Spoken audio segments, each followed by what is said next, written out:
For today's review, I'm going to be talking about Awakenings. This is a 1990 film starring Robin Williams and Robert De Niro, and it's directed by Penny Marshall. And it is a nominee from 1990 for Best Picture of the Year. And I gotta say, it's one of my favorite movies. It really is. And it is one of the few movies that I've experienced in my life that really did kind of cause me to stop and think about life and think, life is a precious thing, a valuable thing. I want to get more out of life after seeing this movie, which is, it's a hard thing for a movie to do, and it's a hard thing for it to kind of get that message across. Like, I'll say, I mean, it's not like after watching this movie I came to that conclusion myself. I mean, that is really the mission statement of the movie. That's really the message of the movie. That's what they want to get across. And of course there are moments in the movie where the drama gets played up pretty high, and there are little heartfelt speeches, and the music swells up to try to get an emotional reaction out of the audience, which you can almost expect out of a movie like this, but it is done with such consideration in such a careful way that you don't feel like you're being manipulated in any way. That's the important thing. I mean, it does, at the end of it all, it invites you to think about these things, whether you want to or not. So that's kind of the message of the movie, where it all ends is, life is a precious thing. It's a valuable thing. Let's value life a little bit more. And so it's a very effective drama in that way. And coming from a director like Penny Marshall, and with a star like Robin Williams, there must have been a large challenge in that, in having to, when you think of, say, a movie starring Robin Williams, directed by Penny Marshall, you think, oh, this is going to be really funny. Mork the movie, right? No, it's very much a drama, and so I would say they really had to put aside certain comedic instincts, both in Williams as an actor and Penny Marshall in directing.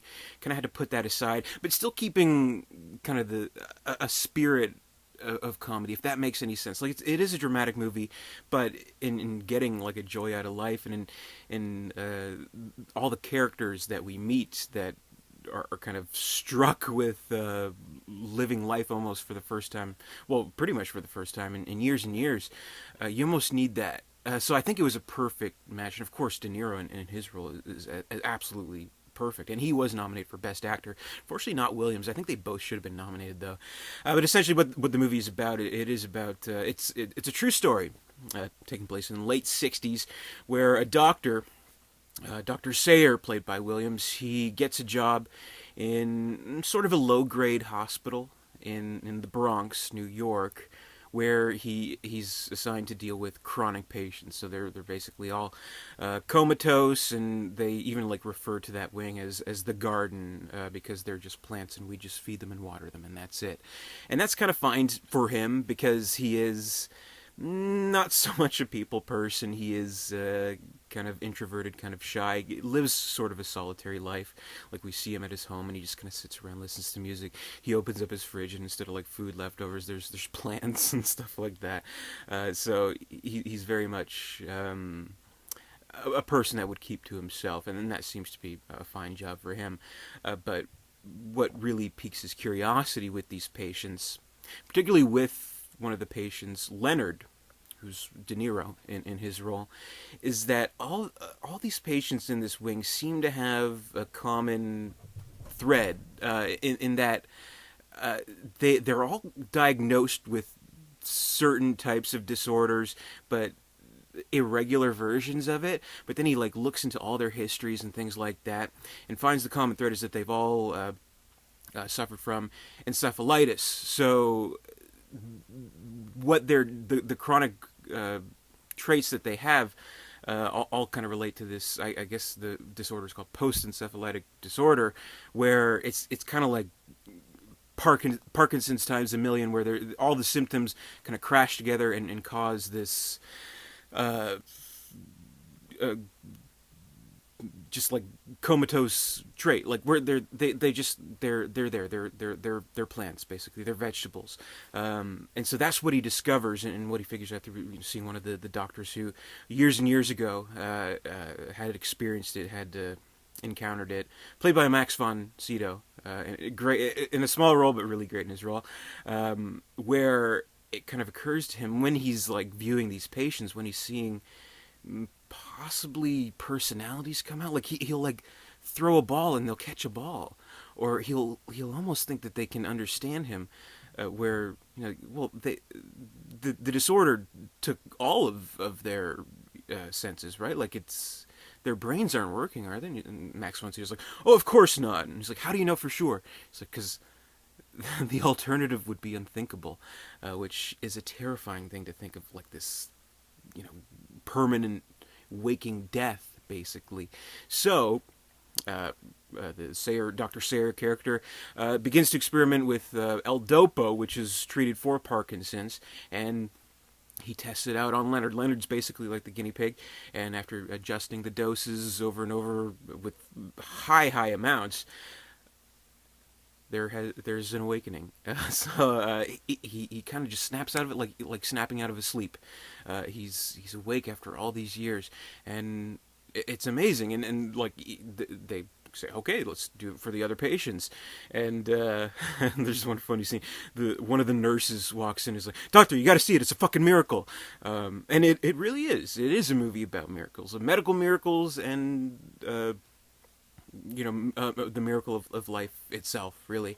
And I think all these characters in the movie, like there's about, I don't know, like a dozen or so characters who've been in this comatose state for all these years, and they're living life for the first time, and they're like adjusting to life for the first time. And Leonard, played by De Niro, is kind of our leader through that. And I think the performance by De Niro is absolutely stellar. It is one of his best performances, I'd say, and often goes underrated as one of his best performances, because one thing that he does in a very convincing way is showing like the actual medical traits, the actual like debilitating effects, where like he'll have like tics and things like that. Absolutely convincing.